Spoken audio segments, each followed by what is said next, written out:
Hello, everyone. Welcome to Thursday Nighter, round three at the Chess Castle of Minnesota. We are currently covering the third round for the month of April for Thursday Nighter. Today, our player profile, we will be covering Robert Donahue. Um, Unfortunately, he is not playing tonight, but he frequently plays Thursday Nighters, and we're sure he'll be back next week and we can cover his game then. Um, just some brief kind of facts of Robert. He he had a peak rating of 2189 in 2006, so almost hit that master mark, and who knows, he still might get there. That same year, he won the Minnesota High School State Championship. Expert rated Kevin Wazelik took second place that year, and 1667 rated Chris Webber, who is now an expert, took 11th as a senior in high school behind Robert and Kevin. And another interesting fact about Robert is he has 18 wins, 19 losses, and 8 draws versus players 2200 to 2300 rated. And this is quite impressive, considering that that's a rating he was close to but never quite achieved. So to have a about even score against players much higher rated than him is quite impressive. Um, he's also a favorite of the Chess Castle viewers who watch Thursday Nighters and who play at the castle for his entertaining play and his exciting chess. He plays moves that a lot of people aren't willing to play or aren't that daring to play. So his games are always talked about at the castle. His best games include draws with Frankie Johnson and Dan Wolf. Also, Minnesota legends Kurt Braskett and Ed Zelkind. OK, my co-commentator tonight in 2010. Kevin Wazelik, former Chess Castle champion Robert Plunkett, James Ellis, and Wilson Gibbons. So quite a strong and entertaining player we're covering tonight. And hopefully we can get back to covering his games next week. And in other news, I'll hand it over to OK. Yeah, hello. So in other news, we were informed that Dane Zagar, who is club president and erstwhile chess player, went to prison the other day, apparently for committing crimes against chess. Well, actually, he went because he was a tournament director for a tournament in prison, and the event was actually covered by NPR. So part of our general outreach. I believe former board member who is very interested in chess and prisons was involved in this initiative. And so pass it back to Michael. Yeah, so I believe Dane had a game tonight, actually. Looks like it was a quick game, but definitely know Dane is very active in the chess community and definitely organizing events and getting a lot of things done. So that's good to see Dane branching out and chess in Minnesota as a whole branching out and just being active in different areas. Oh, I forgot. I did. Omission. The former MSCA board member who's been spearheading a lot of our outreach work is Ed Bourgeois. I think it's important that his name be mentioned on broadcast too. So, yes. Okay. Yeah. So I guess we'll move into the chess games played. Maybe we'll start off with Dane. See how his game ended up. He was in control of the white pieces versus National Master Ethan Hunt. And it starts off as a Slav, and Dane Zagar decides to commit one of his crimes against chess by exchanging a move 3. Okay. This is just my bias because I'm a Slav player and I don't like facing the exchange Slav if I don't have to. Then again, I'm also a bit of a hypocrite because sometimes when I'm playing the white pieces and people play the Slav against me, every now and then I will play this exchange myself, just because I know how annoying it is for the Slav player. So And bishop f4 is a nuance. The bishop usually wants to go to f4, and you're not sure where you want your knights yet. So, and then knight f3. And so we get to a standard position. A6 is one of the more popular approaches against the exchange Slav, with the idea of keeping b5 off, away from the knight on c3, as well as potentially the bishop on currently on f1. So here,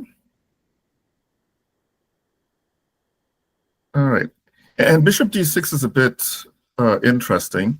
Well, where to place the bishop, the question of where to place the bishop is what's interesting here, because one could argue, well, if I place my bishop on e7, I'm not exchanging off bishops too quickly, and maybe there's more of a game. However, even though nominally this bishop here is supposed to be the bad bishop, it's outside the pawn chain, so it's not that bad, and it's making squares like b8, c7 unavailable to the queen or rook. So there is some justification in going for the exchange. Of course, this may increase the chance of a draw.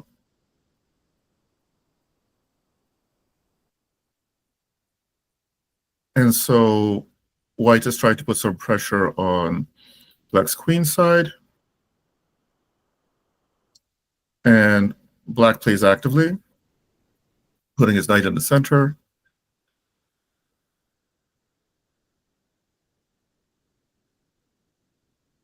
And so this is interesting. So it would seem like Dane wants to move his knight on f3, probably while also exchanging off the knight on e4, so maybe something like knight d2, and then be able to sink something into c5, is what it seems like. Okay, well, I guess guessed correctly. And the move was so fearsome that they agreed to a draw here. Okay, I think they just decided they're both very strong players, and that the chances of getting anything major out of this position is probably close to nil. So, okay, well, that wasn't exactly the barn burner we'd expect from Dane Zagar, but Yeah, an interesting note about this opening though, this exchange Slav, it is a little obviously it's very symmetrical, identical, but it makes a little bit of sense to me because as a former student of Dane's, I've heard of Dane. He's recommended this opening to me before, just because of the fact that you can get that bishop out to f4, and and you can get your knight out to b5 quickly. Black can be in some dire straits quite quickly. Obviously, Ethan didn't allow yes, that. He played a6 on move 6. But there are some lines where if black's not careful, white hops in with that knight, and already black can be in trouble on the c7 square. It kind of seems like a elementary tactic that, okay, how could someone really miss that? But you do actually have to be a little bit careful, as white too, because if you play knight b5 too quickly, they just hop in with queen a5 check, and you're not really doing anything at all. You just have to bring your knight back. So yes. in that sense, even though it's completely symmetrical, white obviously has the tempo up. So I think that's why Dane likes that opening. But No, maybe no, and he it's, had somewhere to go tonight, so they wanted a quick yes, draw. that would be my guess. No, the exchange Slav can be a very dangerous weapon. I mean, it's symmetrical, and some folks on the black side might assume that the opponent is playing for a draw. And that's the last thing from their mind. I mean, yes, it is a common sight for a draw, the exchange Slav, but many technical players are not playing it for a draw. They're playing to maintain that slight edge. And Slav players often like some challenge in their game. So when you just make it symmetrical and you're not tossing the pitch at their bat, they don't know what to hit, and then they just find themselves hypnotized into a worse position. The next thing you know, there's a big army on your queen side, and you can't do anything about it. So it's a good thing to keep in your arsenal once you know how to play it competently. So, okay, well, let's see what happened in Eddie's game with Connor. And Connor had the white pieces.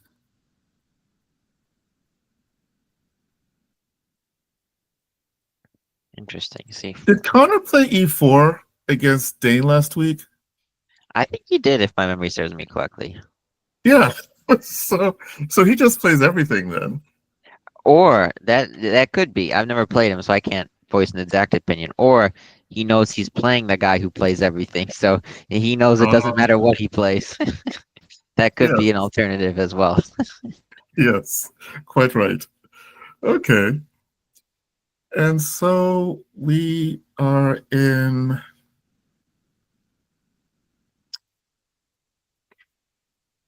Okay, that's an interesting move.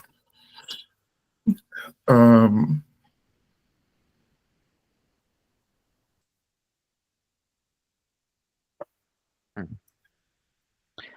Yeah, that's C. Yeah, both Queen A4 and C6 both strike me as interesting.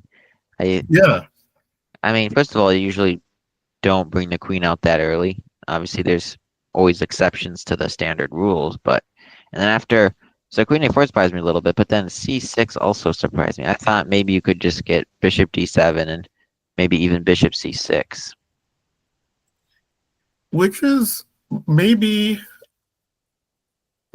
after bishop here, there's queen here. Yeah, maybe that was what he was worried about. Yeah, And then it gets really complicated. yeah, I'm and look. then black is if black has to play here, then he either drops the pawn this way, or well, I guess he drops the pawn either way because there's no other way to defend the rook and c6. Unless, am I missing something here? No, but to look further, to look more deeply at this line, if after Bishop C6, Bishop takes, Knight takes, maybe this is just bad for black, and then so yeah, Queen takes B7, but Knight D4 is rather interesting. It looks like you're getting some compensation for being down a Yeah, pawn. yeah. Oh, but maybe there's just no. Yeah, so maybe Well, this is, I don't know if this is a line or not, but this is crazy. So first of all, at the very least, white has queen e4. But maybe I'm B1. kind of curious to see what happens after this. So then, say you go ahead with your threat, and here, and here, and then, well, two can play at that game, and king goes here, and then, well, 1, 2, 3, 1, 2, 3. Yeah, maybe we play here. Mm. I don't know. Maybe there's a meaner. Maybe there's a This looks good meaner too, way though, to for do white. this. Yeah. Yeah, it's two pawns up.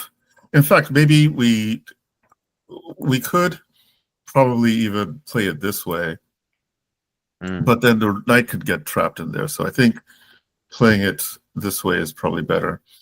And white is two pawns up. Yeah. And it's not clear how the, and potentially get three pawns up, but it's not clear how the knight on a1 gets out. Yeah. Let's take a look a bit further. Oh, you could just arrange for, at the very least, arrange for a queen exchange with this. Hmm. And now, yeah, this does not look nice for. Okay, so queen a4 actually has, at least if our analysis is correct, queen a4 has a lot more bite to it. Yes, it does. Yeah, so C6 was probably the correct move from Eddie. Yes, and notice Eddie spent 8 minutes on this, Mm. so he must have looked at a lot of these ramifications here. So, okay, d3.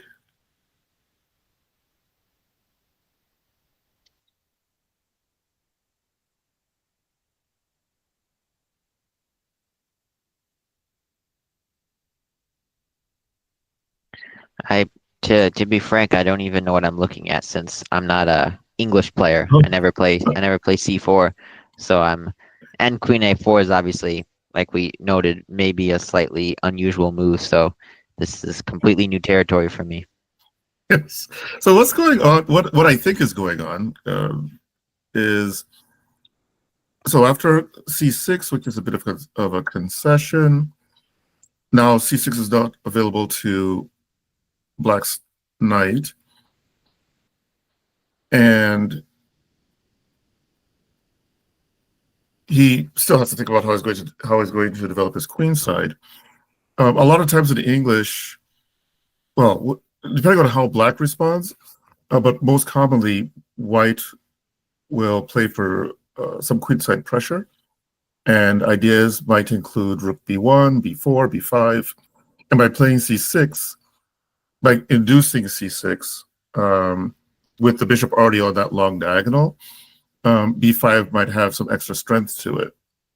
Hmm. C6 creates a hook for White's coming pawn advance. So, and it's these subtle small advantages that will drive the defender crazy, because then you have one weakness you're dealing with, and then all of a sudden there's another small weakness, and then there's a third one, and then your position just collapses. Yeah. You know what would be really cool?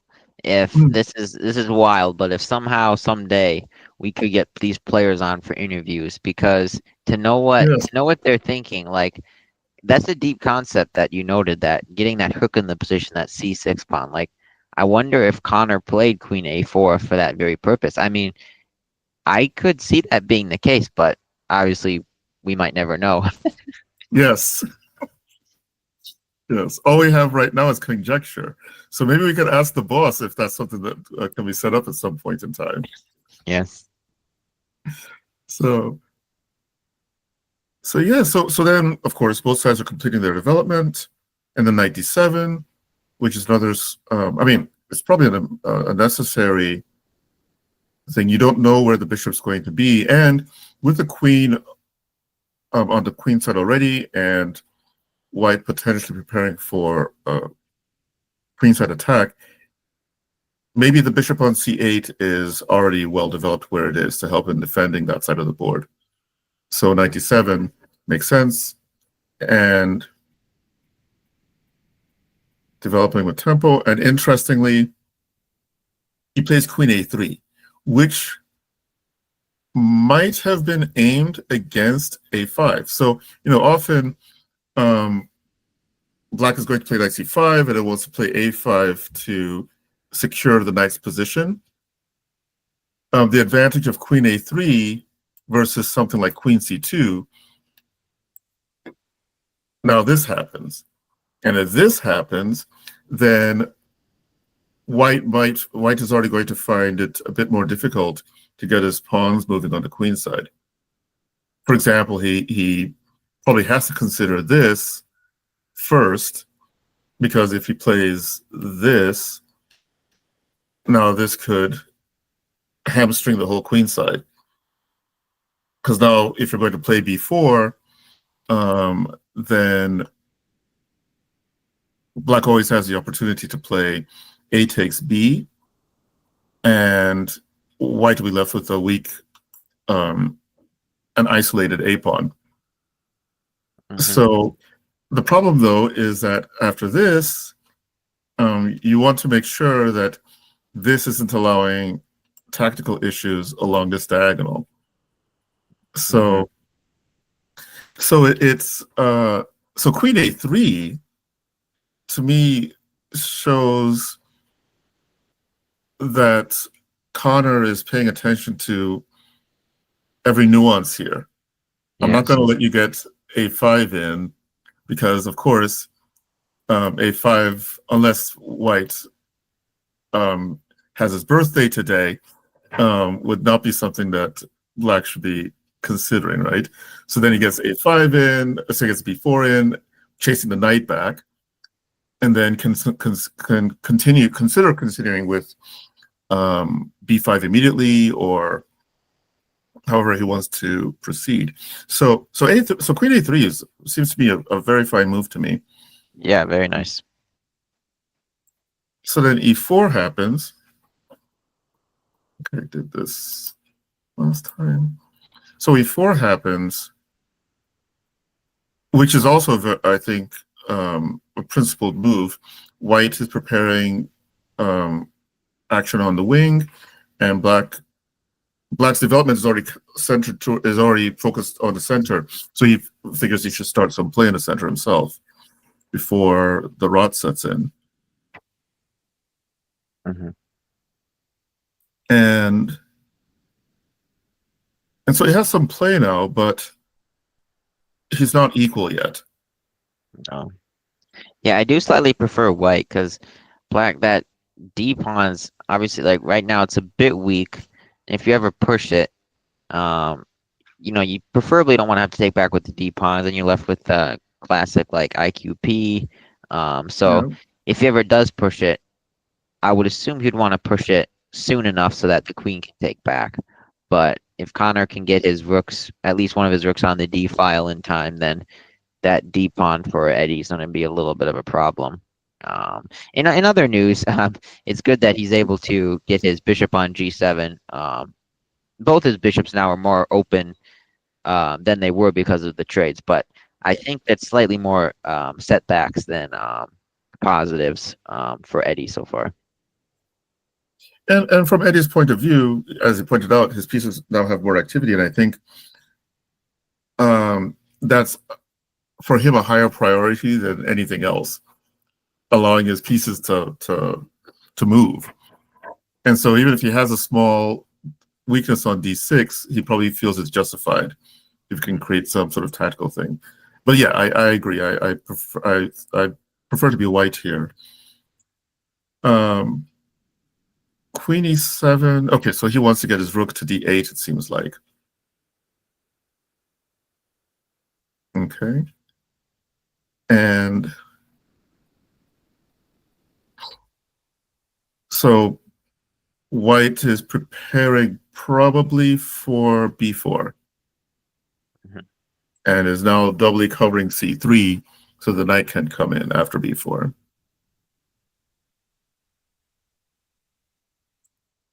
Okay, so that creates interesting tactical and strategic questions because the knight on E4 is hanging, and it would seem that black is going to get the advantage of the bishop pair. Sorry, white is going to get the advantage of the bishop pair, regardless of how black replies, which in this position as it's opening up can be quite the hassle. Oh, okay. He wants So he yeah, wants to be able to take and then win the D pawn, but Eddie will have to. It does pose interesting problems because you can't move the C pawn. Well, I mean you could, but I mean it just opens up that light squared bishop for Connor on G2 even more. And you obviously yeah. can't move the D pawn or you hang your queen. So he's really just kind of slowly positioning his pieces to better squares and kind of Eddie's having to defend while Connor's just putting on all the pressure. Yes. And um, I can only imagine the look on Eddie's face as he had to play this next move. Hmm. That is not a move that I think Eddie would have played with any kind of pleasure. No. Um,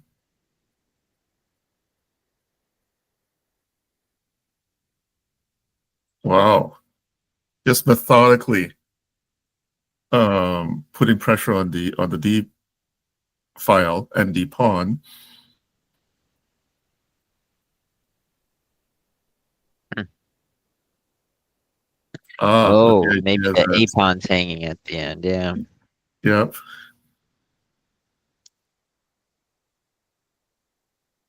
So, and so Eddie takes the A7 pawn away from the gaze of the white queen. Well, protects it from the white queen, probably so he can get his other rook into the game. Huh.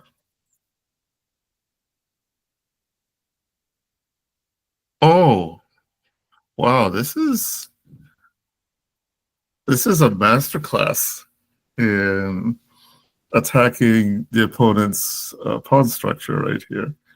Yeah. So, of course, if the um, black D pawn thinks it's courageous, it'll find itself to be full of folly. So, say D4, it'll find itself quickly too far from the supply lines, as I like to say in these sort of positions. So then the D pawn will probably be put back into the box. So knight c7, and the key here is, I mean, it's objectively better, but it's also psychologically better because there's no way Eddie's enjoying this position. And another thing to take of note is Eddie has under half hour, while Connor still has 70 minutes. So deep, Yes, not quite time pressure, but when you just look over at the clocks, Connor has a better position and over double the time. So it'd be kind of impressive for Eddie to save this. yes. And one other thing, I guess I could have mentioned earlier. So you might think, okay, the bishop is strong um, and has a good diagonal, but by exchanging here, part of the idea is to leave black with an isolated pawn where only the majors are on board, which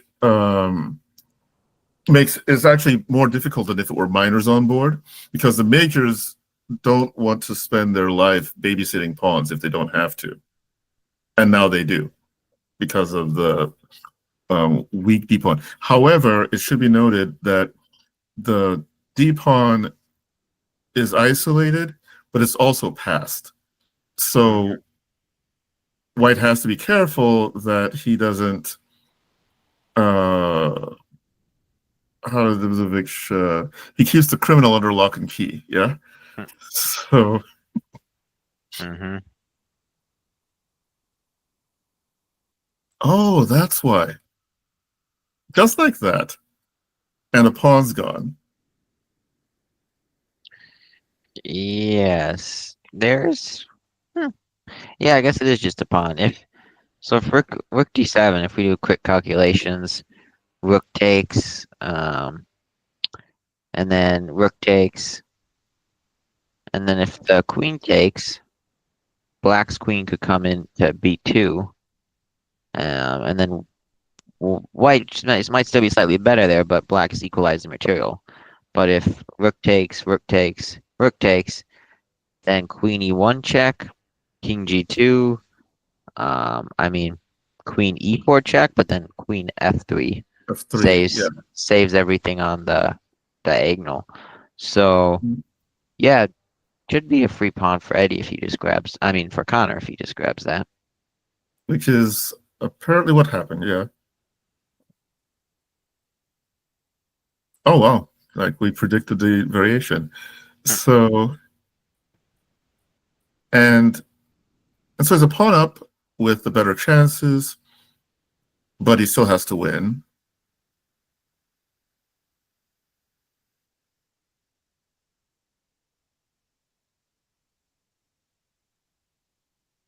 Wow. This is, I think, very clean. Mhm.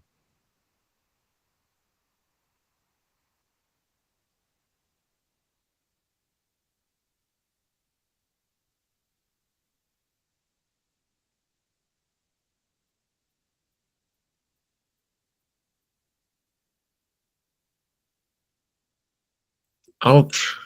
That's a Very, very very nice good game. technique. Yes. Yes. Yes. If there's a game of the week, this is my first candidate.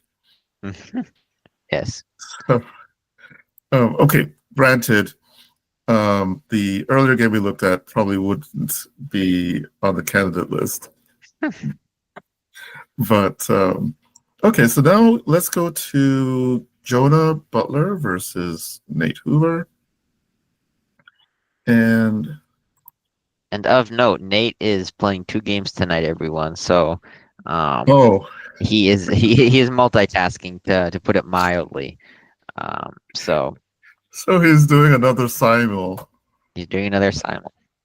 Has anybody checked the statistics of how Nate does in these simuls? I personally haven't, no, but that would be very curious to know. Because it'll be interesting to know I mean, just as a curiosity, not that it's anything important, but how well he does when he's multitasking like this, if, and it'll take a bit more work on somebody who definitely has um, too much time on their hands to then go back and say just for the last year how that would have affected the rating points if you didn't play the second game, Hmm. you know. But let's see how he does here. So they start off, and Nate is comfortable in the Tarash, so this move makes sense. And his opponent seems okay with it. Although at this moment, I believe this is like the Austrian defense with knight f3. So if they'd come into it this way, this is the Austrian defense. Hmm. And then one of the moves is this, although I think the most popular is CD5. Yes. But um, but yeah, so this was played, um, and now there's a good chance we're going into a proper Tarrasch defense. It's definitely an interesting opening, the Austrian. It's an opening that you don't see frequently at all. I experimented with it once, or maybe a couple times, but very, very briefly. And one of the games I got absolutely slaughtered, and I've like never Oh, played it since. So don't have exactly good memories. personal good personal memories of the Austrian, but um, I've seen and as far as top level chess goes, I know Hikaru Nakamura is a proponent of it. I know in some of his games he has played the Austrian and to good effect. I believe it was, I want to say it was Magnus, but one of the top players he Hmm. played, he was able to take down with this very opening. So Oh um, wow, definitely, even though it might be slightly dubious, um, the world number 2 was able to use it. yeah, and beat someone in the top 10. If even if it wasn't Magnus, I'm sure it was a top player.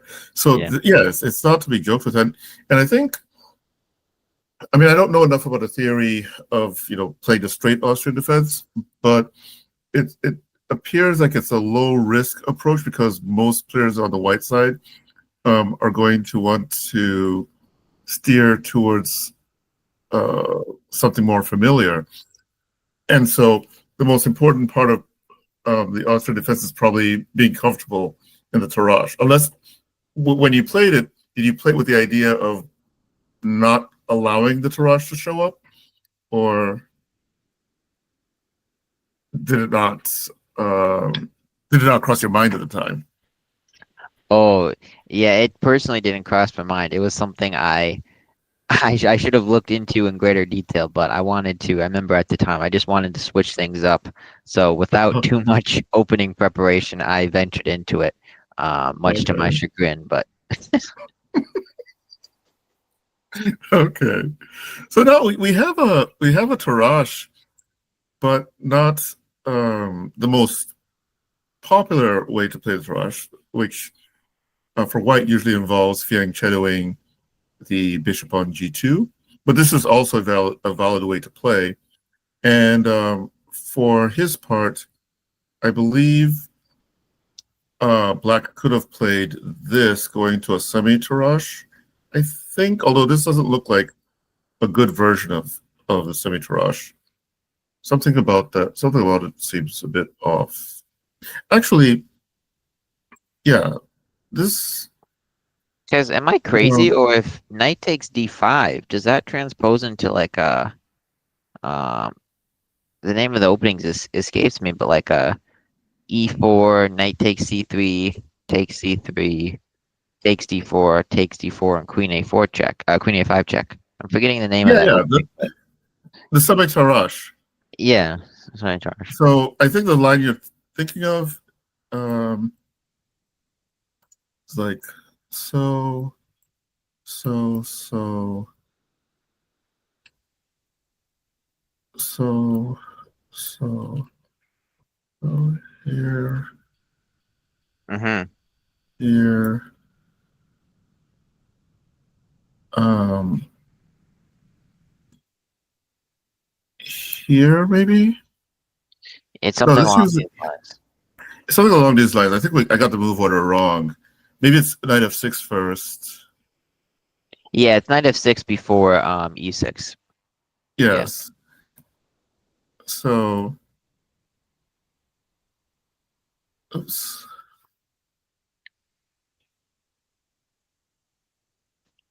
there and there. Now, the move order. Okay, yeah, because there's so what happens is after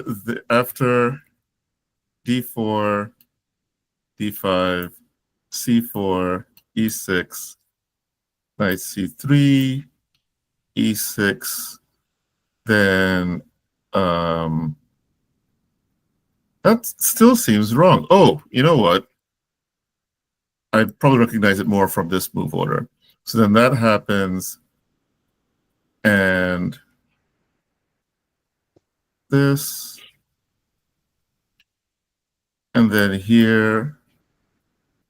That's still not right. Why am I missing this? Because basically there'll be a c5,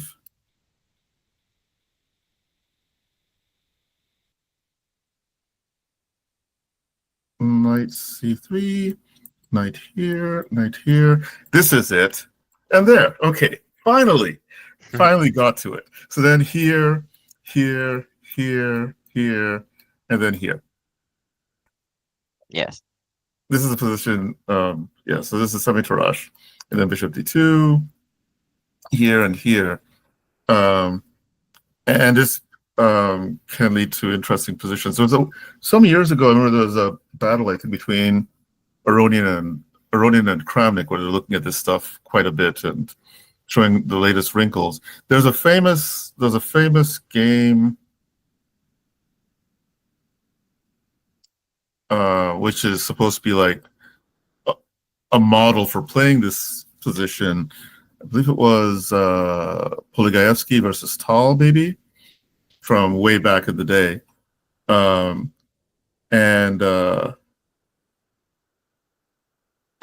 basically, White's going to play bishop c4 and do he's going to develop the bishop, and then there's a pseudo sack on d5, where you play like a d5, they capture, they play e5, and the idea is to block out the opponent's bishop. I'll see if I can find it later, but in any case, I think this is the position you're thinking about, the symmetric rush. Um, Yes, the position I'm used to, black does throw in queen a5 and they fianchetto their bishop on g7. Um, I, ah, I've run into that position so many times as white, as white. Um, mhm. it embarrasses me because I'm forgetting the name of the opening. It escapes my mind, but it's similar to that. That's what struck my mind. Oh, are you thinking about the Grunfeld? Yes, the Grunfeld. Yes, Oh, okay. yes, the Grunfeld. How could I forget the Grunfeld? Yes, yes. Okay. Yes. Some Yes, similarities. yes, there are similarities to that. So, all right. Well, let's see.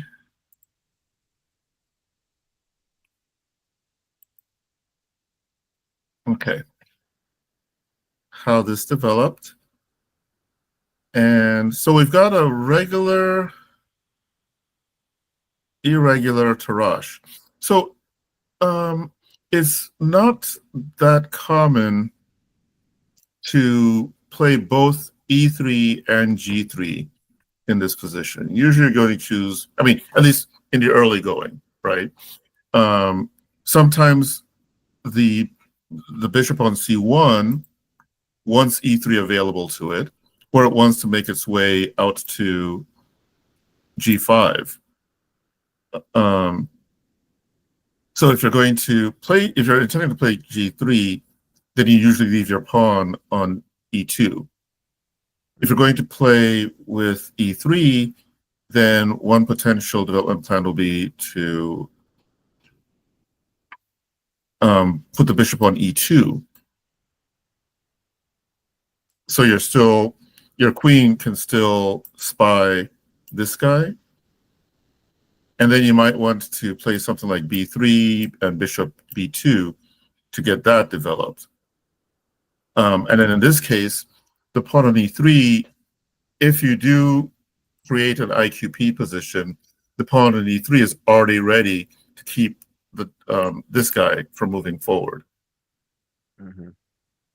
Now, with the way the game went with G3, it can be played, but you need to realize that you're making F3 weaker, and it's not a problem right now, but it's something that you need to keep in mind. Every pawn move potentially creates a weakness, and the opponent may find a way to take advantage of it at some point. So here, everybody's getting their pieces developed, and bishop G5, bishop G4 happens, which puts pressure on the knight on F3, which indirectly also puts pressure on the pawn on D4. And so white captures on C5, creating the IQP, but also activating black's bishop. And if given a chance, one of the things on black's mind will likely be playing D4, which then liquidates the pawn, but also potentially weakens this line once this guy is out of the way. Hmm.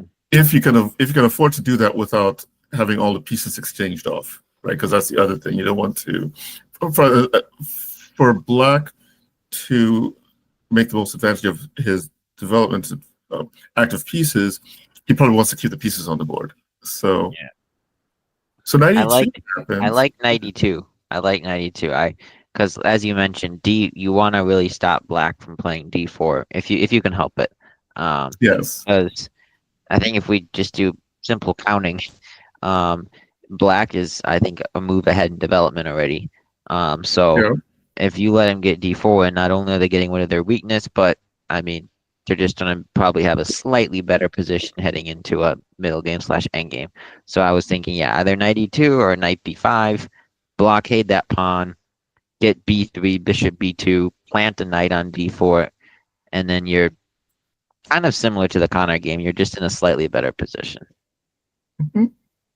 Yeah, I think that's a decent idea, and the only and it's not a bad thing, but it's also a thing to keep in mind is that by so doing, he's definitely taking, at least for the moment, a more passive stance, which again it doesn't mean it's bad. It's just that at some point he may want to get around to finding some active chances.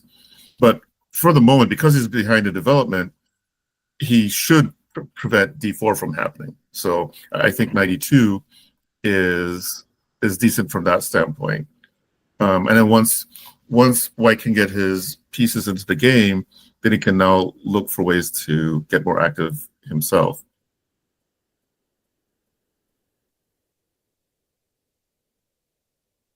Okay.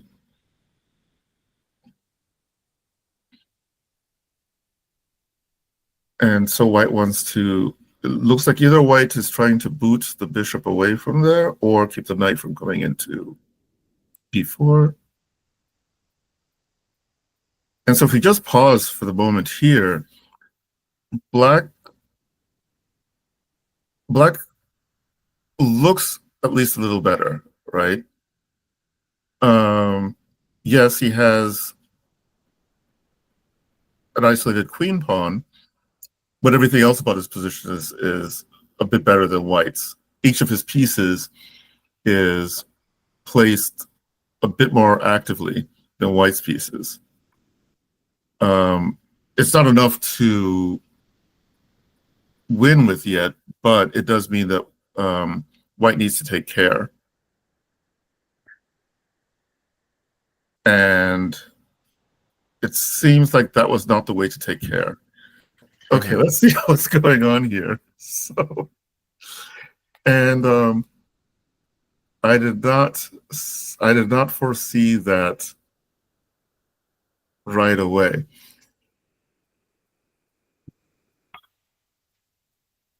Hmm.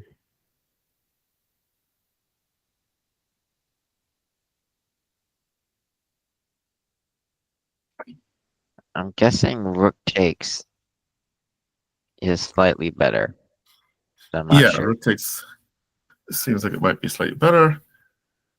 And so, is the idea just to?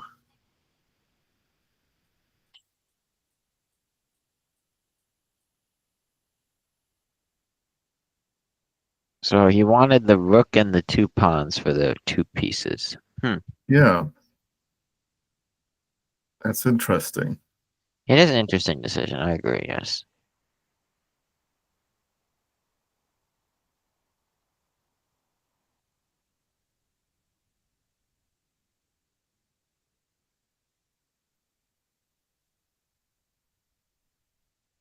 Oh, okay.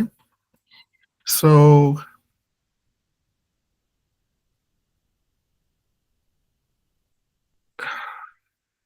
Insanity. very much so. What And is not going not on? in the sense of it being a bad move, but just in the complexion of the board. Wide open king. Yes, wide open king and pieces attacking each other, and what's going to happen here? So rook's there, and okay, but isn't that still? Maybe it's not losing material because he has knight f3. At very least, yeah, it seems like he can play queen f6 and take the pawn on b2 if he wants to Yes, get that pawn back, if that's what he's concerned about. yeah,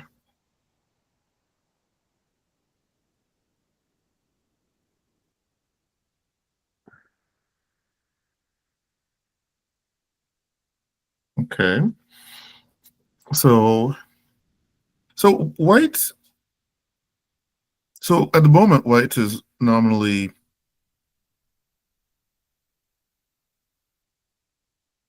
equal-ish material, but there's still these small tactical annoyances, like the pawn on b2 is attacked, the bishop is pinned against the king, but it seems like he's holding for the moment. Okay, so he's getting the pawn anyway, if he wants to, on b3, or not. So then, does he have time to take the pawn on a3? And should he be spending his time hunting pawns? Yeah, unfortunately, after queen takes a3, he would drop the rook.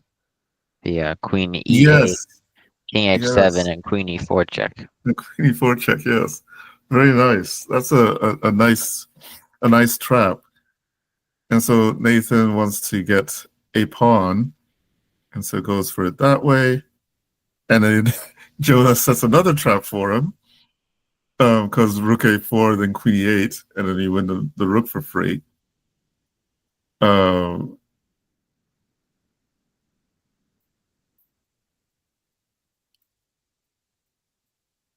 and here,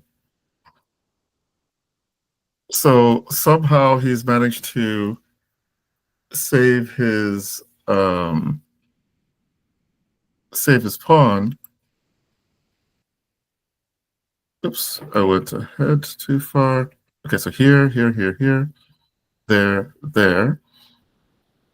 And now it's defending the knight and the a pawn.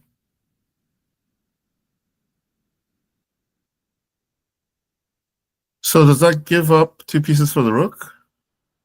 Yes, it does.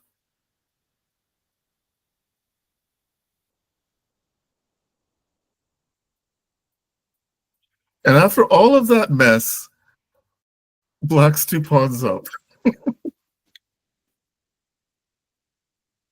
So it's it seemed to me like white might have been able to coordinate the minors, but they're just so awkward. One having to defend the other. Now let's go back. Could he have played something different? Hmm.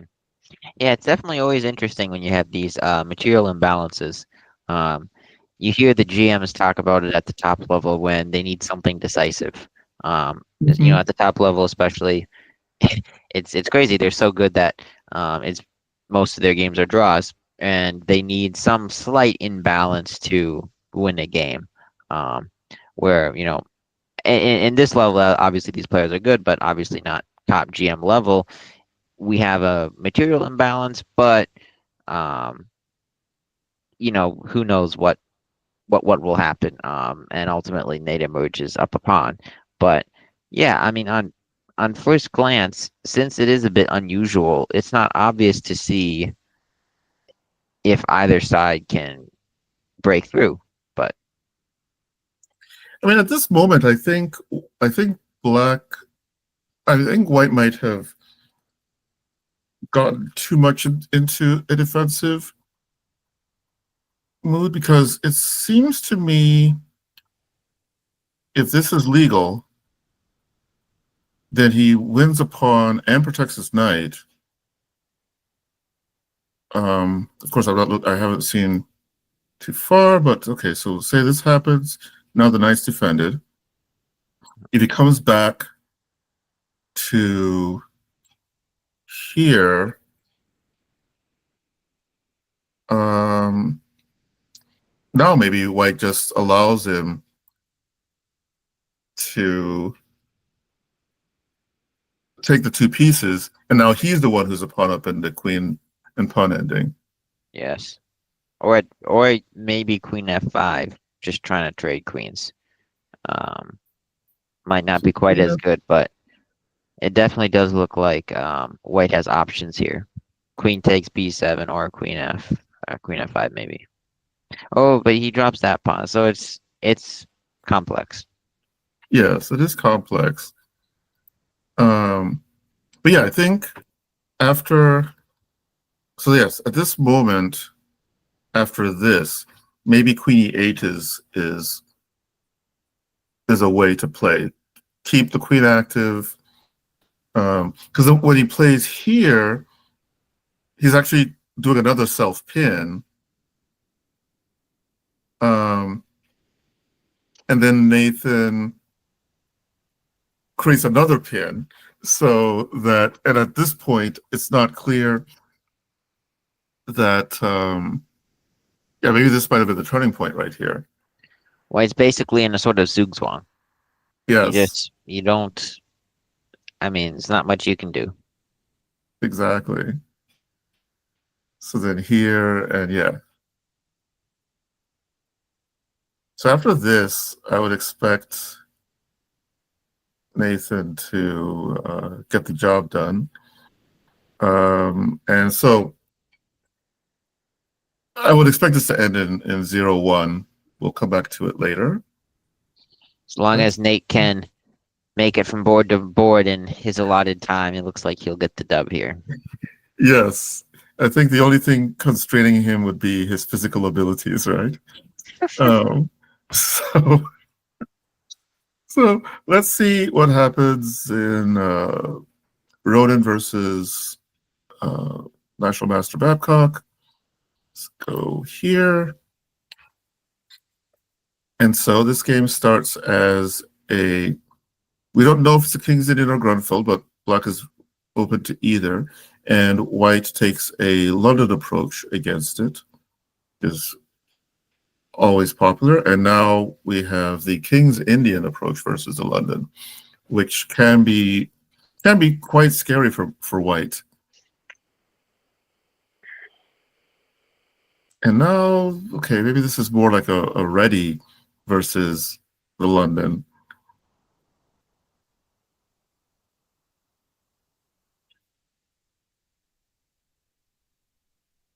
So black is intending to blast through in the center with e5, and white figures he doesn't need to prevent it, I suppose.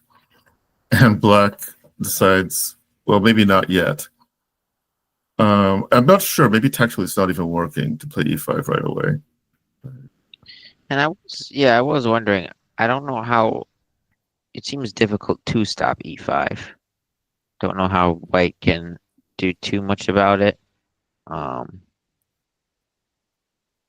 Yeah, I don't think white, at this point, white cannot prevent e5.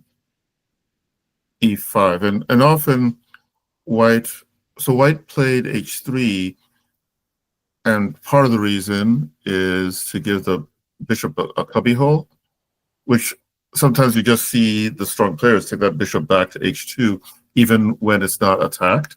And that is so that after a move like e5, they're not forced to capture on e5, for example. They have a bit more flexibility. Now, in most cases, it might not make a difference, but here, so this is one example where the bishop being on f4, if the rook, so if he plays e5 here, assuming it's sound, and then comes back here, now maybe there's an argument for this and e3 immediately. Now, I don't know if that's any good, but it's something that in the right situation may leave black with a nice initiative.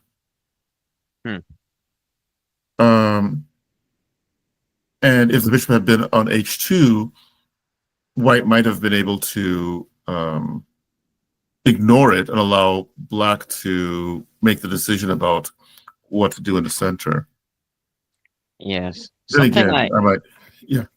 Something I briefly calculated and I didn't like was, yeah, because obviously after knight b d2, it looks like black can just play e5. But I briefly looked, instead of knight b d2, looked at playing d5, just to, if they try to play e5, you just en passant, and then obviously you win a pawn. But Yeah. I believe this is a bit too aggressive for white, because knight b6, and that pawn is going to fall. You have to play c4, and then I was looking at knight h5, and now you're hitting white's bishop. You're threatening b2, winning the rook, and black just has way too much pressure. So you stopped one plan, but you just created a whole host of other problems. Yes, yes. Especially since inter alia, by playing d5, you've also weakened that long diagonal, which is where knight h5 gets the strength, right? Um, and not to say that you can't change the pawn structure as the game goes on, but uh, you want to change it to your advantage if you can. So 96 was interesting. And so White's trying to get a little something going on of his own.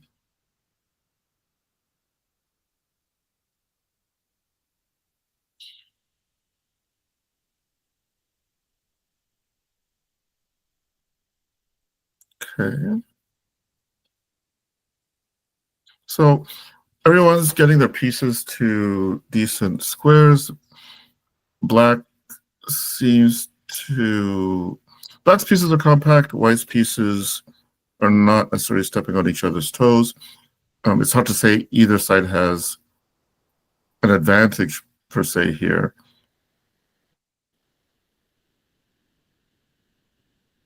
Mm. Going for tactics. Yeah.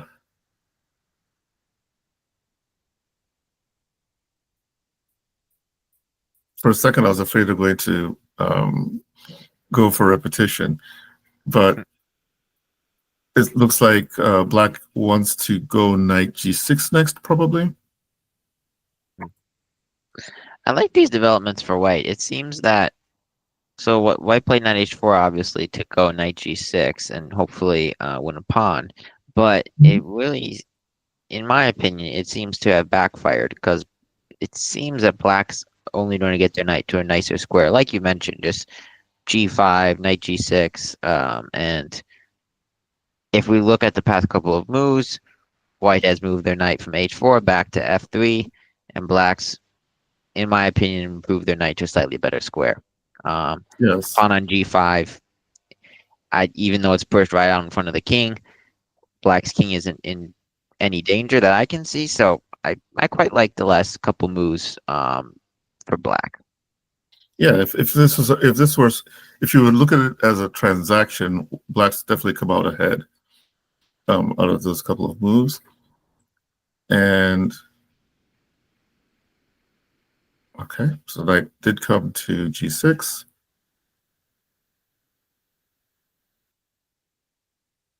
Well, that's mean spirited. So does he want to play? Oh, okay. It's a change in pawn structure. And I wonder what his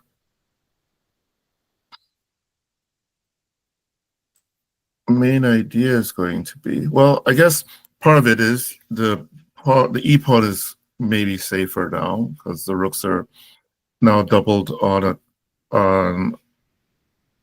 the half open file facing a pawn that's well defended.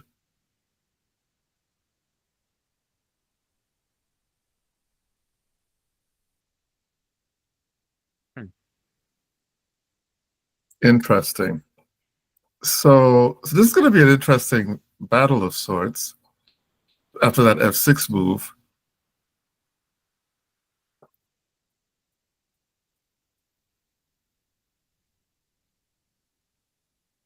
Huh. This game is this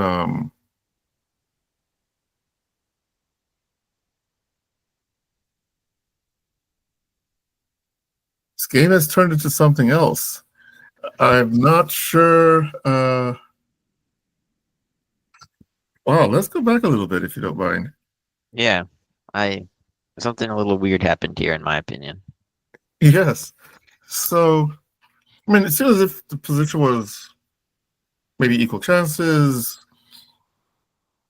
Maybe Black is a bit better, possibly looking at a minority attack or probably eventually playing in the center. But then White isn't doing horribly because he does have control over e5, and then puts his knight on e5, which starts off some exchanges. And then all of a sudden, after f6, things become a lot more exciting. f6 weakening the g6 square.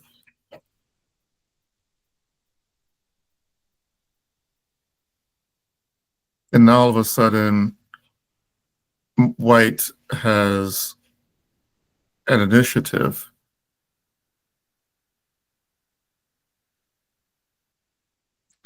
Yeah, Meaning black has, yeah.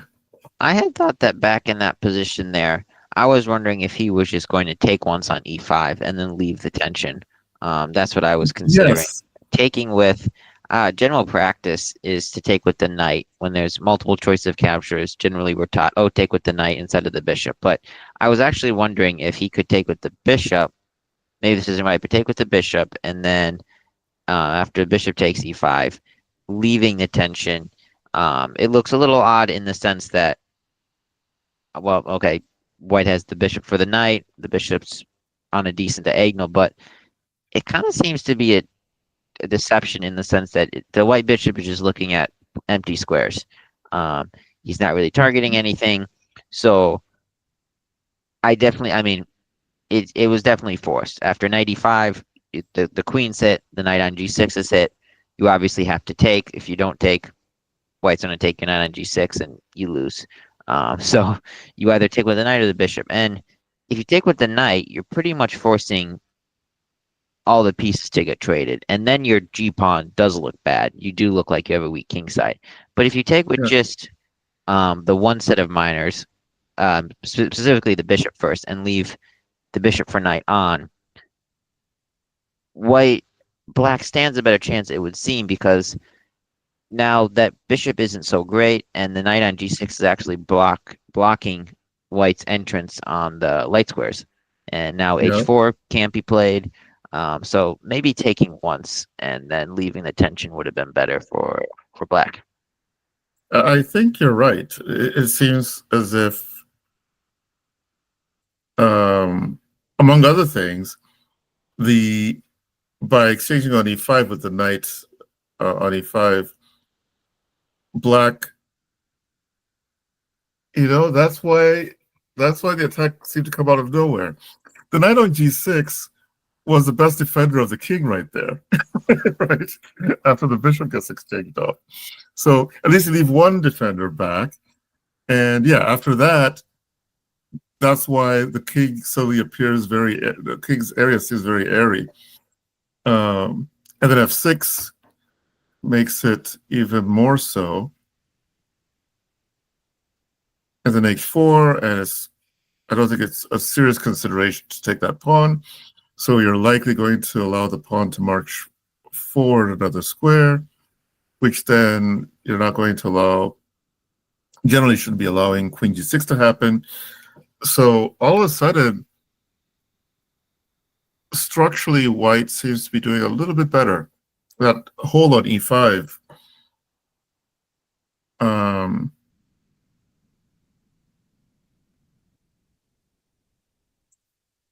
okay, so that's a bit double-edged, but black doesn't seem to be in a position to. Oh, well, there's rook c7 coming next.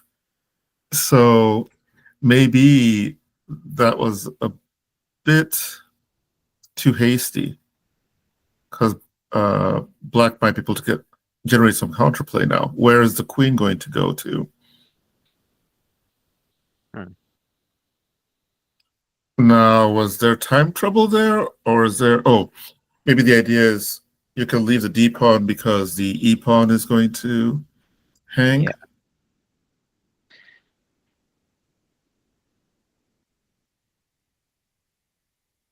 Okay. Now, in this exchange, though, sort of exchanged off their weaknesses. White loses his d pawn, his weak d pawn. Black loses his weak e pawn, and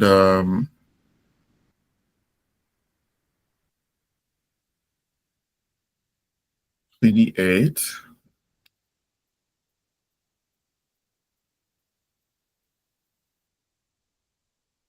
Now, one key, which where that queen check is useful, is that if we go into an ending,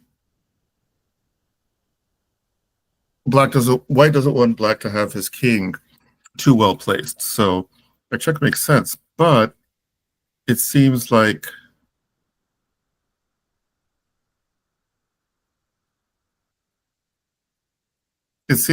black is okay with a draw.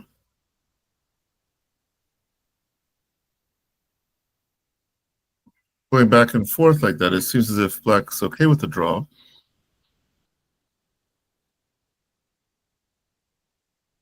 Or maybe he's just playing cat and mouse of some sort. Hmm. Oh, ouch. Oh How did no. this happen? I was waiting for White to play bring up the rook sooner. Maybe he delayed that a little bit too long. He was just kind of moving his queen around for a while. Maybe if bringing the rook around, getting it somewhere on that sixth rank quicker would have been a better idea. Well, white could play queen d2 here, trying to get the initiative back, right, by attacking the h6 pawn. Hmm. It almost seems like a mouse slip. Yeah, Obviously that does this cannot be the case, but it queen d2, queen d3 must have just been. I mean, what it could be is, and sometimes in chess, players have two candidate moves, and they end up playing the one they told themselves they weren't going to play, but they play the yes, move they calculated maybe first. Maybe that's what happened to Ronan here. yes, because yeah, queen d2 seems a whole lot better, and and queen d2 is just looking, even if you're only looking offensively, but then of course it has the advantage of also keeping the rook out of e1. And now after this, all of a sudden, kaboom, and that's all she wrote. Wow, that's a turnaround. Yeah, it did seem like Thomas was ready to take a draw, or maybe he was just moving his pieces around, waiting for Ronan to find a way to lose the position. Either way, it's the result was not what I predicted a few moves before. Hmm. Let's see what's going on in what's going on here.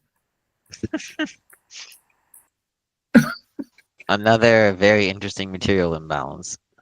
Yes. So we've got a Dutch, and this is Jason's playing a system I play as well. Um, I think the official name is the Raphael variation or something like that. But it leads to a very closed type of position, very gritty, and a lot of maneuvering. But if black isn't paying attention, bad things can happen. I mean, that can happen in any opening, but this one can be a bit more sneaky. So she's attacking the bishop, which likely will return to f7. Now, stepping back a bit, there are a couple of different plans um, white can consider here. h3, g4, h4, h5. In some positions, you could even consider maybe knight e2, the knight on c to e2 to get c4 going. It all depends on how black counters. And now here, a3, keep the bishop off of b4.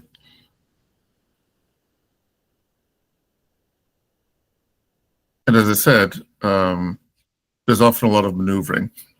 So you can see all this going on, and neither king seems to be in a hurry to castle anywhere.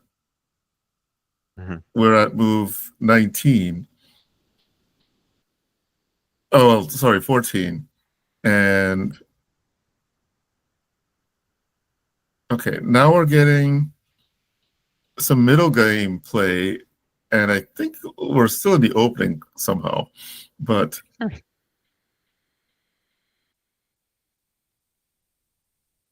If I'm white, I don't know how aggressive, maybe it's too aggressive, but even a couple moves back, what really appealed to me was just F3, G4, trying to just bust things open. I know the bishop sneaks in via G3, and your mhm, king's obviously a bit vulnerable, but I would even consider moving my king to D1 or even maybe D2 in those positions, just because getting F3 and G4 looks so good because Black did make that commitment to castle.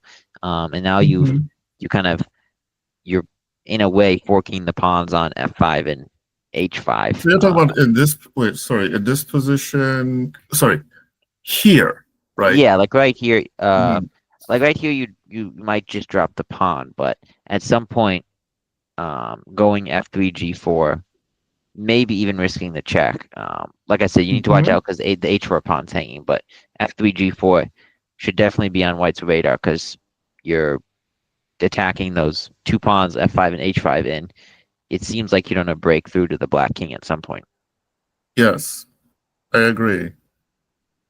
That's definitely a valid plan and one that probably should have been considered. Um, and I suspect that Jason wasn't sure where he wanted to put his king. Didn't want to castle king side, queen side, because he thought he might be castling into it. Um, but then might have been afraid of opening up on the king side if his king was going to be stuck in the center. Because one of the things to keep in mind is that after you play f3, the e3 pawn becomes weak. Hmm. So I don't know. Maybe that's part of what he was considering. Although I would think uh, maybe knight f1, opening d2 for the king, and then playing f3, g4 would be a way to get around that complication. Precisely, yeah. So yeah,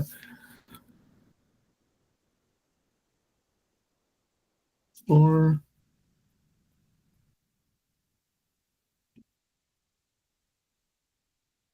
here they come.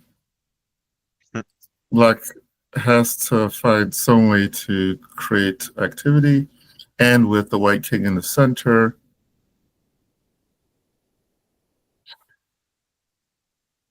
So this is kind of interesting. Um, White's won a pawn. His pawns are a bit broken up, but it isn't easy for black to get at them just yet.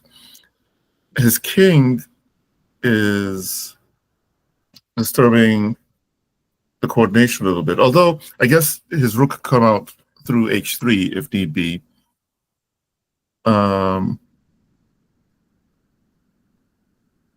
his knight is likely going to be more versatile than the black bishop, but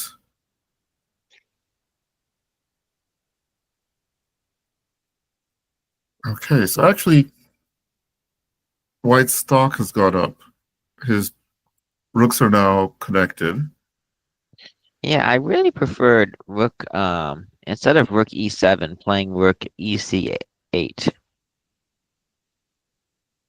It seems a bit quicker. I don't know because it seems after rook, obviously you're doubling quicker here. After you play rook Mm-hmm. e7, I assume his plan is to double on the e file, but you could have just doubled right away, and then queen c2 is coming in, and Yeah.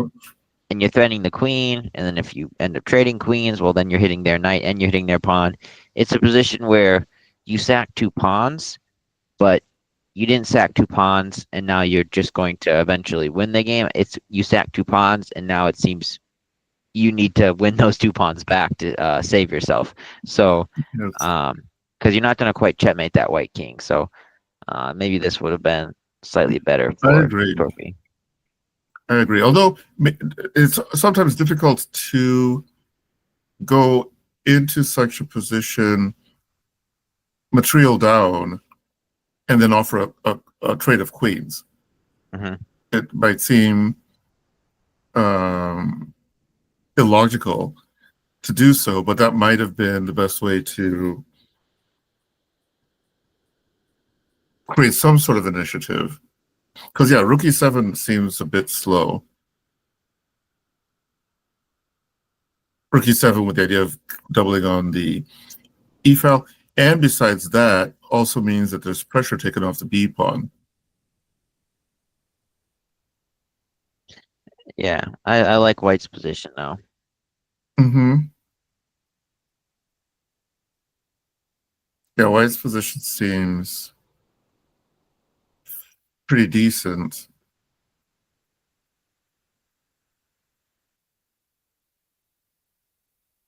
He's Hmm. out to sack everything. So this is this is uh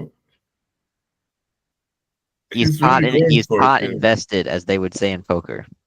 He sacked Oh, two yeah, pa- there you go. he sacked two pawns, there's no going back.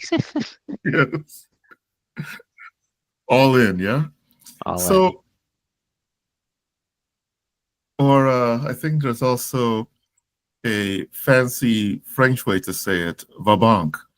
Um so uh pawn wowee. Was that necessary? I was trying to figure out if F3 was working, but and Looks arrange, reasonable. huh? It looks reasonable. Yeah, so F3 is working, and then you take the G pawn that way. So the idea would be like F3, and where is the bishop going to?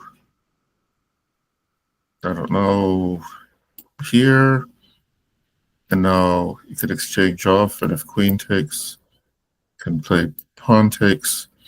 And I don't see much in the way of compensation for black. So this is a violent maneuver. Takes queen there. Okay. It's, white's still better, I think.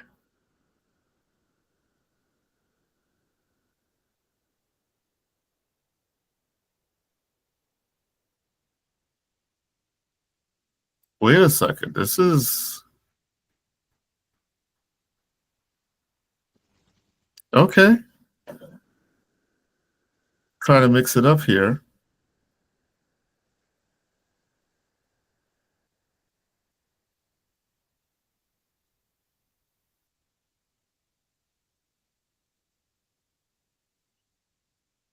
Wow, this is some hand-to-hand fighting going on here. Oh, time situation, they're not, they're neither of them are doing poorly. Um, and out of after all the excitement, it appears that white is just a lot better. Now, being a lot better and winning are two very different things, and we'll see if, okay, that's one pawn gone.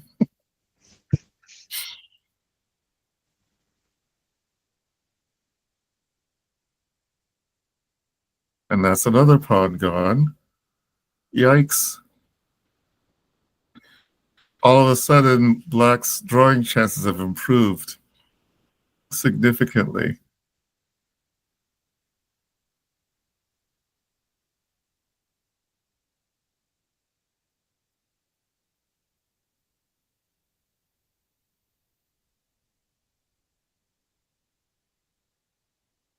Hmm. Wow, nice. So they accepted a draw here. Black is just going to keep the knight from getting active. And whenever the king tries to get out of the pin, you check him and force him back to behave. So that was a nice comeback for Torfi. Yeah. And the key,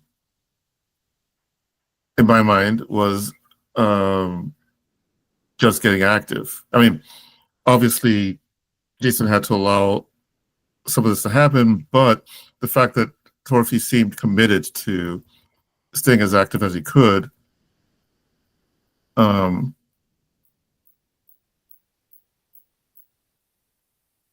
is how he managed to get the chances. But that said, with a little care, like for example, I think after here, White probably didn't need to give up all of his pawns, or at the very least, maybe he could have gone after the h5 pawn. So if they're able to exchange off all the pawns on the queen side, but he can take the h pawn, I think that the knight and 3 pawns will probably win against the rook. But this made things fairly easy. Here, there was a definite argument for b4. Mm-hmm. And so say this happens, then maybe here, or even knight takes. But probably better to play play there. And so the idea, taking with this, taking with a pawn, I think is better. And so the idea is, okay, I'm coming back to the idea that maybe taking with a knight is better. What I'm looking to do is if I can get the rook to go away from the king side and maybe get the knight back to the king side in time to attack the h pawn, or at the very least to allow the knights to help mobilize the king side pawns. Even if you don't even have to win this pawn, I think the knight and the 2 pawns played carefully would probably win if the rook's out of place. But the way this went,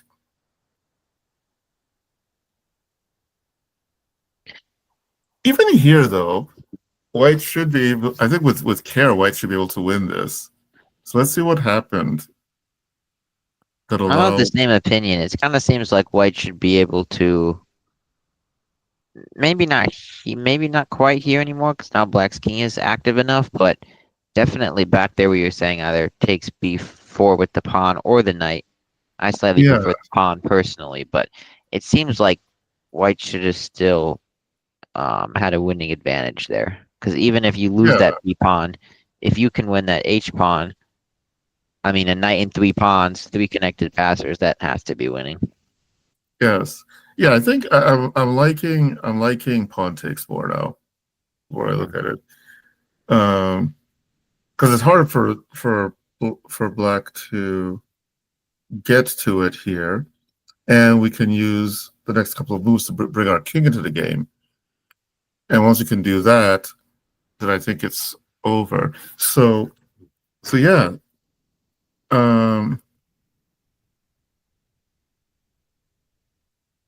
But then after all of this,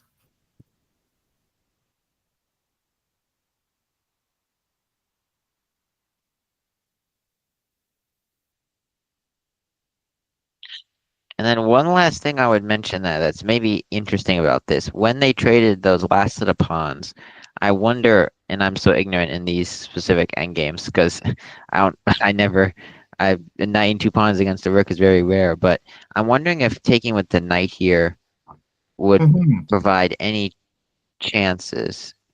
Usually you want to keep your pawns connected, but in this position, partially because we, unlike the players, have the benefit of seeing how the game went. I wonder if for some yes. reason you would want these pawns split. Um, I think there could be. Because you provide more cover for your king. When That's the what I was going pawns to say. are, yeah, Yeah, that's what I was going to say that there could be a major strategic advantage to having to be able to hide behind the pawns when needed. Um, and it also improves the knight's position. So one thing that black has to be concerned about now is, h5, h6, knight f6 ideas. Um, and if the king is shunted to the side, then moving the f pawn. And I think that might be more difficult for the lone rook to defend against. So there might be an argument for, sorry, knight g4 here. It just so happens. I wonder. We usually don't use the eval bar on this channel, but considering that the game is over, I wonder if we are enabled to take a peek at that and see what the computer prefers. Oh, I guess we could take a small peek. Um, Oh, zeros. Zeros, yeah. So I guess it comes up the same. I don't know if it would say the same thing after pawn takes. I think it's probably drawn even here too, Hmm. in this position. But then again, I think it's important to note that what the computer considers zeros isn't necessarily what humans would consider zeros. Yes. And in a practical game, you want to create the most practical problems for the opponent. And it seems like knight takes g4, if for nothing else, might take the opponent aback. Like, what is he doing? And might be enough to put him off kilter. So let's see. What haven't we looked at? Have we looked at this one yet? Oh, It looks no, like Daniel Stenke versus Norm Mernon. I don't believe we looked at that one yet. no. Let's look at that. So Norman is ever the. Oh, so Daniel found a way to keep Norman from getting his stonewall right out of the opening. Because I think the last several games I've seen Norman playing the white pieces, he's gone for an almost immediate stonewall with f4, e3, d4. And with the bishop g4, that makes it less likely. It's not like it's a winning thing. It's just probably a bit annoying. Okay. I glossed over some excitement there.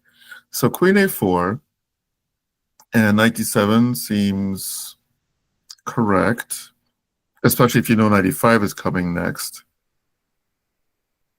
And here, c4.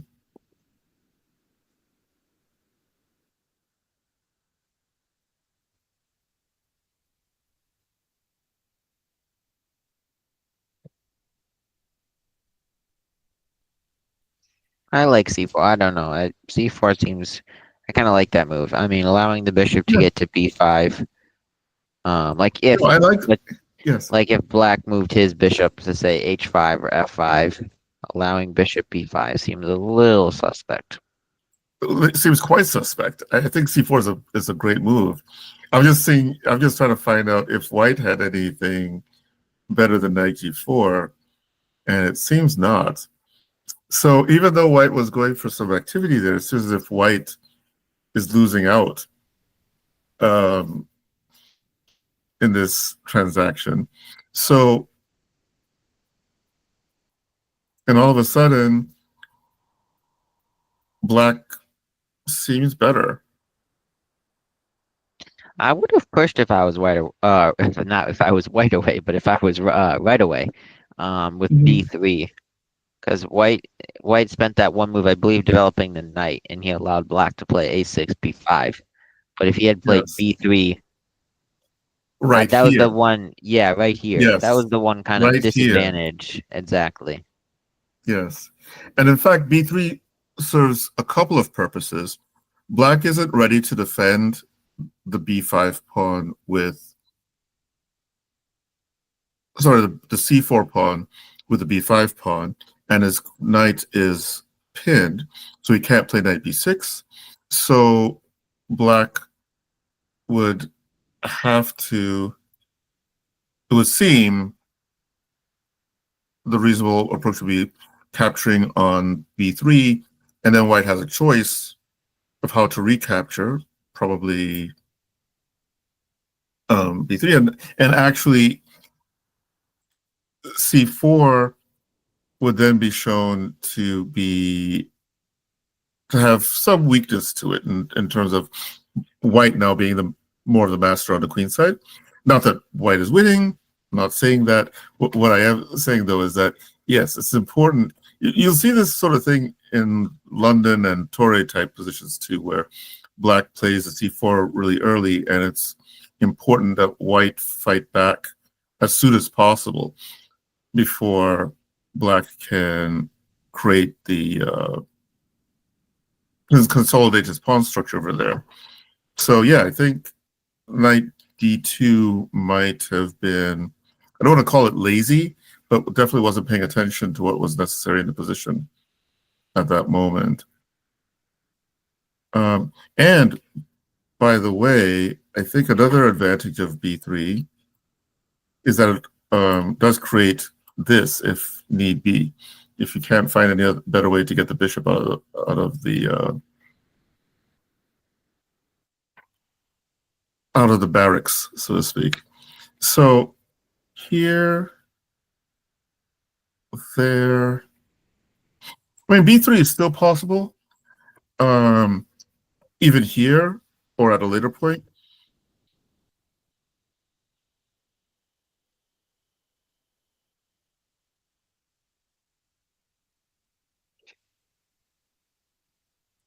I don't think b3 is happening in this game. At least not in this format. So there, and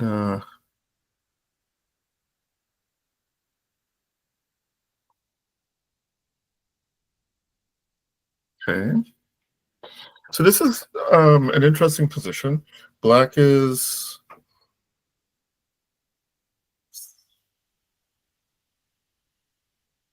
getting ready to make some progress on the queen side. It's not clear where white's play is just yet.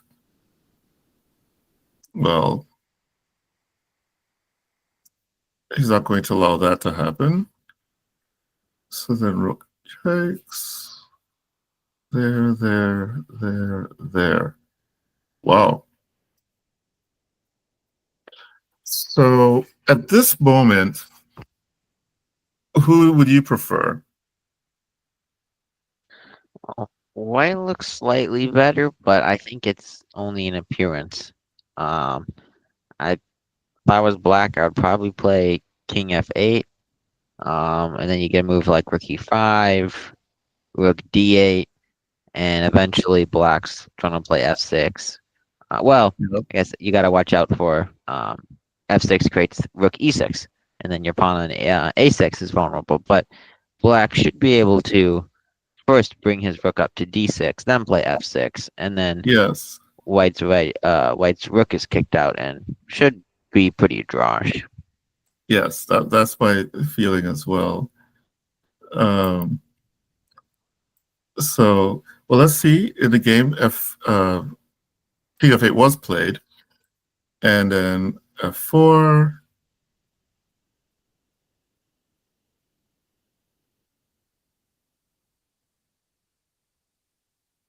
And rook b6, by the way, was a really nice move, I think, keeping e6 under lock and key. And so even though white's rook is placed on the e file, he doesn't really control it in a way that allows it to do anything useful.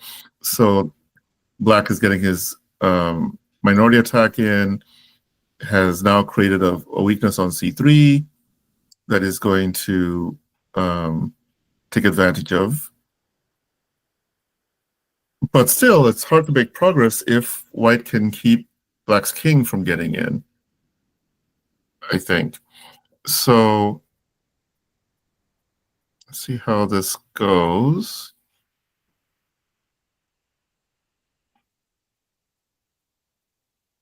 All right, that seems like it's giving black chances. This whole sequence here. Maybe white couldn't avoid it, but by allowing these exchanges, now the black king can threaten to come into the position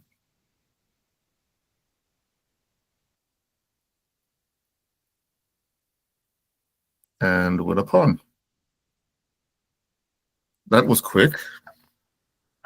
Well, I guess there was no defending it. There's one point a couple moves back before they started trading on. Yeah, right here after Mm-hmm. G6. Well, maybe not. I'm trying to think. I wonder if after G6, if you can play King G2. It Yeah, looks. I Go ahead. yeah, I think that might be a way to play it. And then if, say, for example, if this and this happens, now one question is how to deal with this.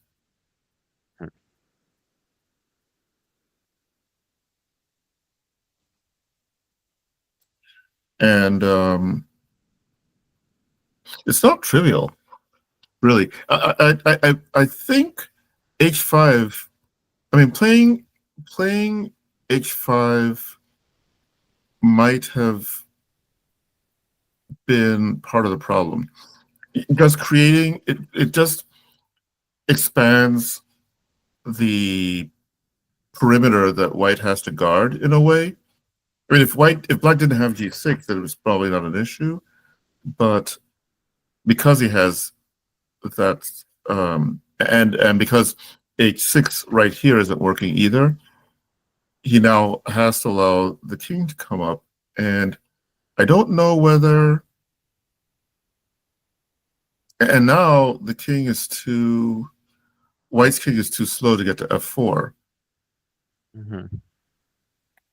So it's like pretty much at this point, it's done. And Daniel's shown once again how dangerous he can be in endgames. Oh, that's an interesting intermezzo or desperado. Um, so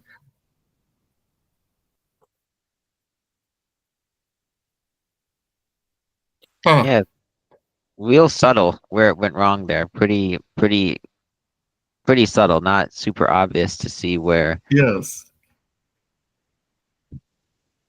Yeah, and it's almost as if in some way White almost brought it upon himself. But then again, it was a difficult position. I mean, so this is one of the other things in the ending. Once you're in a defensive position in an endgame, there's a certain tenacity you have to have. And it's difficult with the clock running. It's so much easier for black to do nothing and make progress, right? If I don't know if that makes any sense. So just keeping the pressure means that white is limited in what it can do.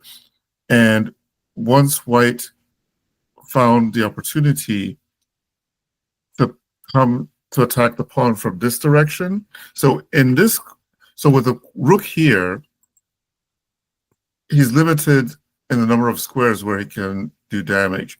By bringing the rook to c1 behind the pawn, um, black's position is under even more pressure because not only is he attacking the c pawn as he was before, he can also swing to the king side.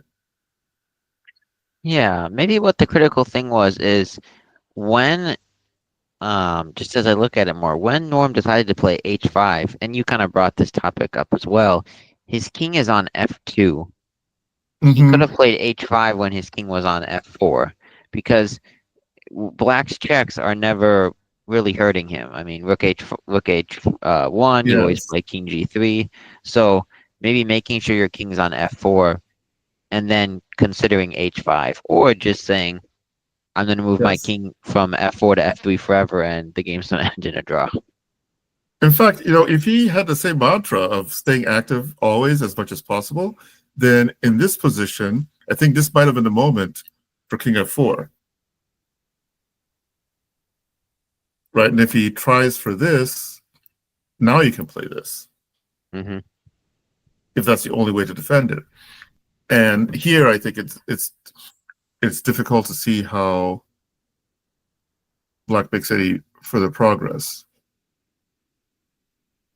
Yeah, it looks like a dead draw. Yeah, and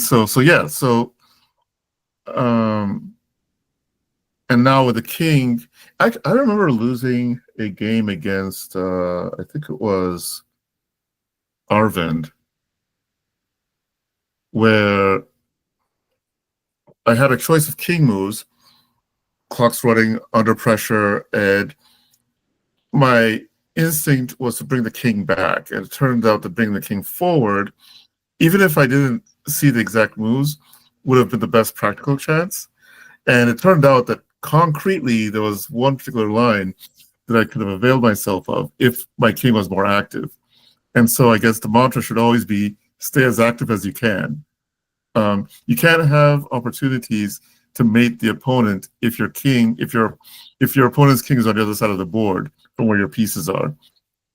And so the yeah, I think being overextended with the king in a poor position was what allowed this to happen. And then after this, Daniel brought the point home nicely. I wonder if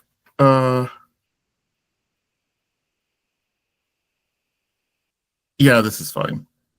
This is probably the fastest way. Nice. Do you know anything about the critical? Is it critical squares or whatever? So when you have pawns on f5, like c4 and c3, like this, um, his maneuvering to get his king to one of these squares, and he does it nicely using opposition and outflanking, opposition, and um, and then all of a sudden he gets opposition again and now has to leave the pawn. Which, okay, you could say you could have found another way to do it, but this was, I think, very nice. Nate won as we kind of expected. Let's go quickly. I think we left it around here.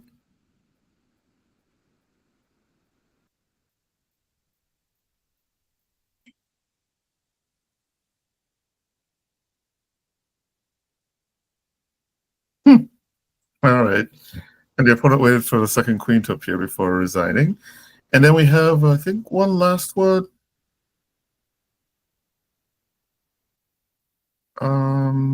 Yeah, bottom board. On board. Okay. So I think we've spent a bit too much time on some of the other ones, maybe. But, oh, Andrew is playing the Miles opening.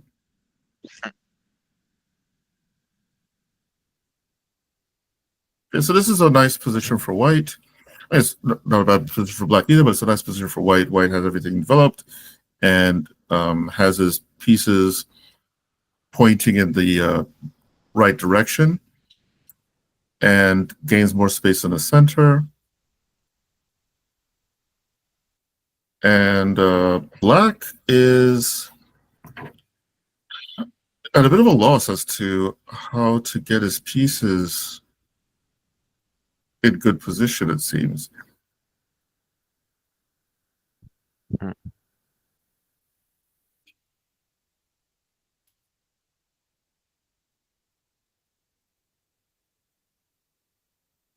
Okay. Definitely prefer white slightly here. Yes, I do too. I think white is is doing well here.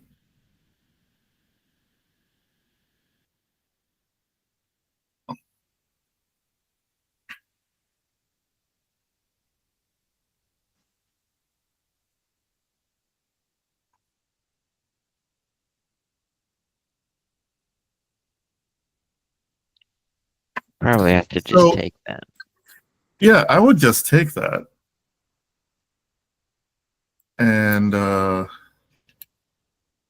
and then maybe rook here. And it's not clear how white's going to. I mean, how black is going to deal with the pressure on c6. I suppose c5 might be doable at some point, but yeah, this seems like maybe that would have been better, but bishop d3. Because the problem now is that he doesn't have the same pressure on c4. So even if black plays b takes c4 and exchanges off everything, uh, well, actually, this might have certain advantages now that I think about it. Because if they do exchange off everything on c4, that's one less piece that black has to defend his c pawn. Mm-hmm. Meanwhile, he's also bringing the opponent's rook up to assist in doubling against the c pawn. So bishop d3 actually might even be better than capturing on d5 immediately.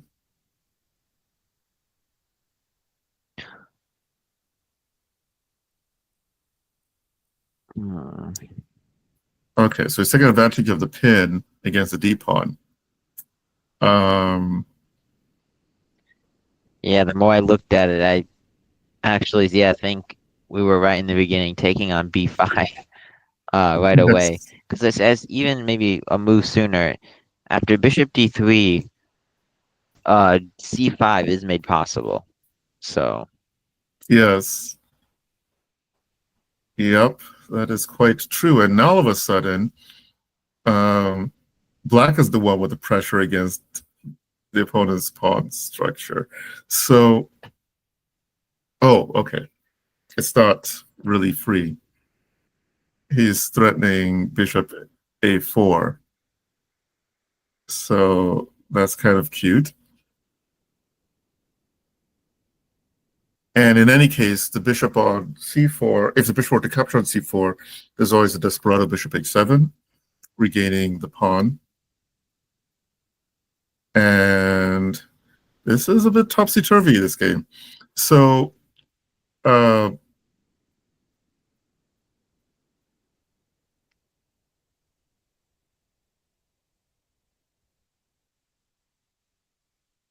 I like the rook takes, which gives the bishop a square to escape to after c3.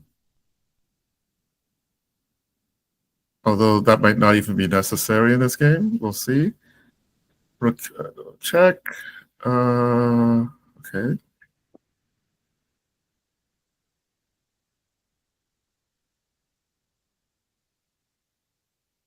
Wow.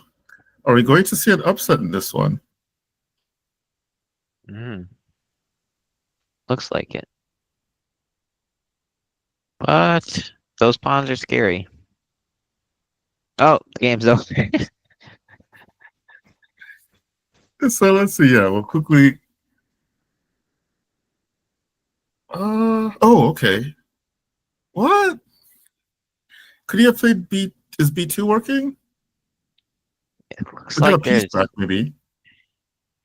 It looks like you have back rank checkmate at the end. Oh, So, uh, oh, there's back rank, and the knight goes back to oh, the bishop f8. But the yes, bishop f8, bishop I f8. think. Yeah, yeah. So it's not. This is the line we're looking at. Is this? Oh, and he could probably just go here immediately anyway.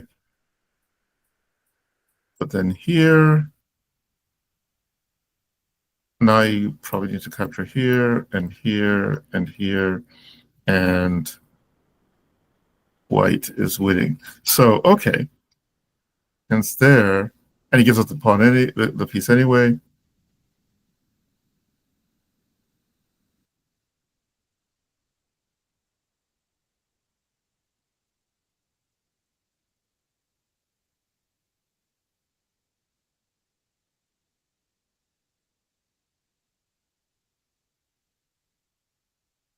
Ruh-roh. No. Is that okay? Well, he escapes. Hmm.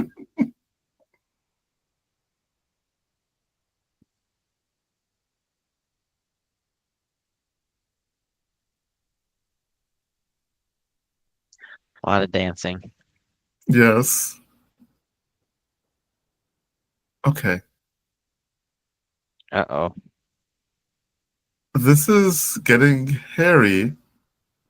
Oh, wow. So remember me mentioning something about dangerous criminal pawns could be? Yeah, Yes.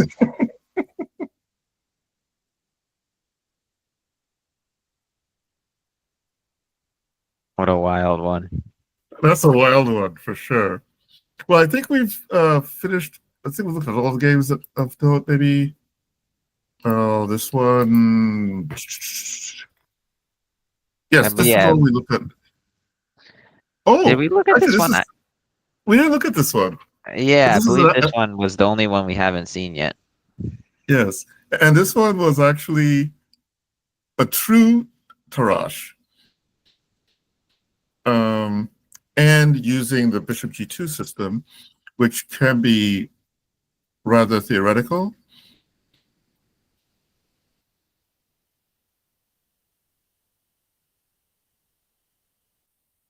So typical Tarrasch position, black has active pieces, white has an IQP to play against. Um, and notice a certain thing. Each time white, in the other game too, white moves the knight back to e2, and then Nate goes in immediately to take possession of the e4 square. And this is a common changing of the pawn structure from an IQP to hanging pawns. With the advantage, it also gives the queen access to d4. So now white is going to try to set up a bind of sorts.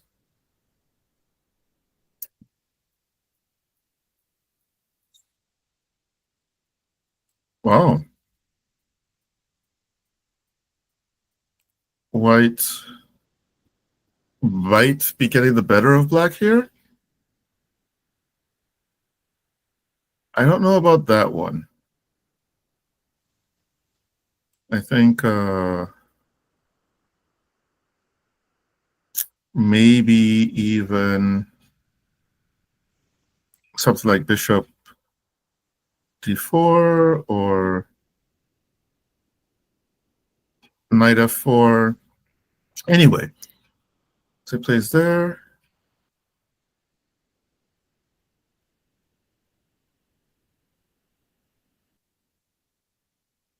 So black started to crack a little bit.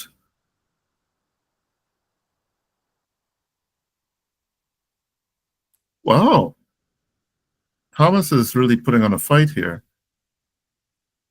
Nothing is coming easy to Nate.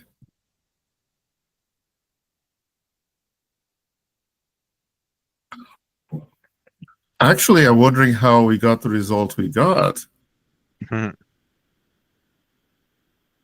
So Doesn't Queen E8 check win the rook? it would Oh, seem the bishop protects. Never mind. yeah, the bishop protects. Because I was also looking at rook c5 to see if I could do the same thing, but then the bishop's protecting it. So um,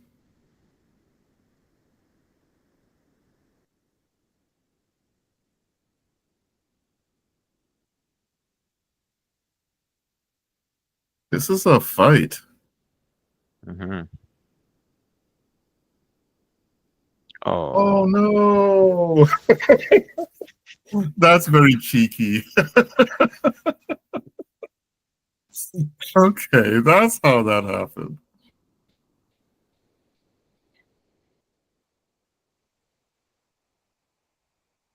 tough for Thomas. He's playing a fine game too. Yeah, I know. It sucks. I don't know if I can say that, but yeah, it's It was such a good fight.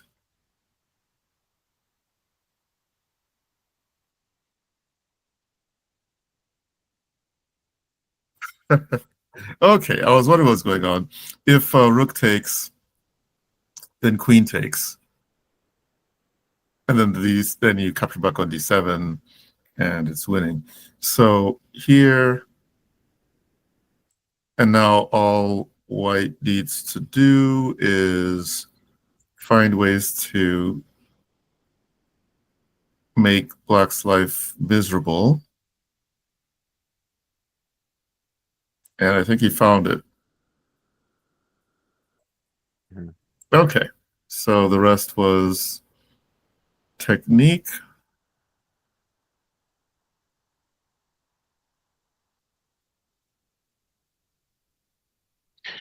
Not the easiest conversion. No, not the easiest conversion at all.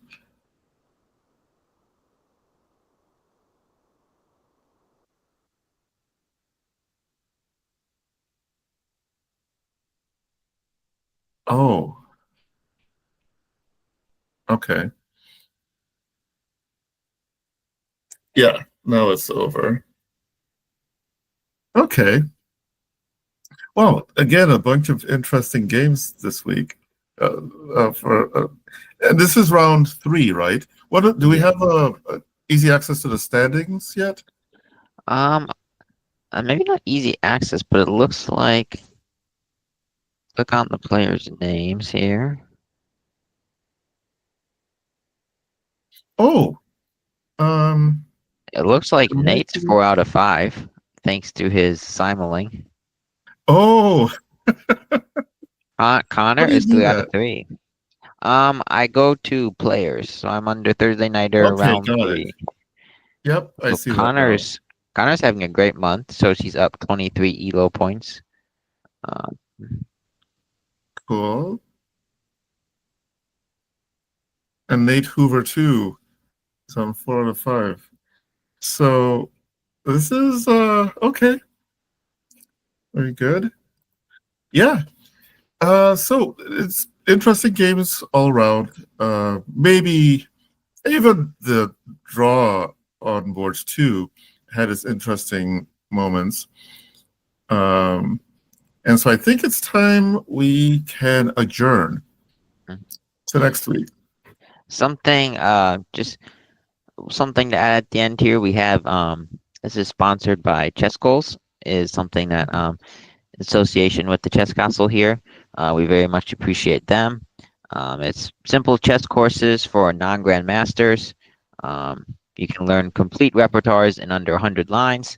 Um, this is kind of headed up by local national master Matt Jensen. Some of you may know him. Um, and you can actually use the coupons, pardon me, code CASTLE to save 30% on any purchase at Chess Goals. So make sure to check out Chess Goals and get some coupons there. Sounds good. Well, we'll see you all, everyone. Thanks for tuning in, and see you all next week.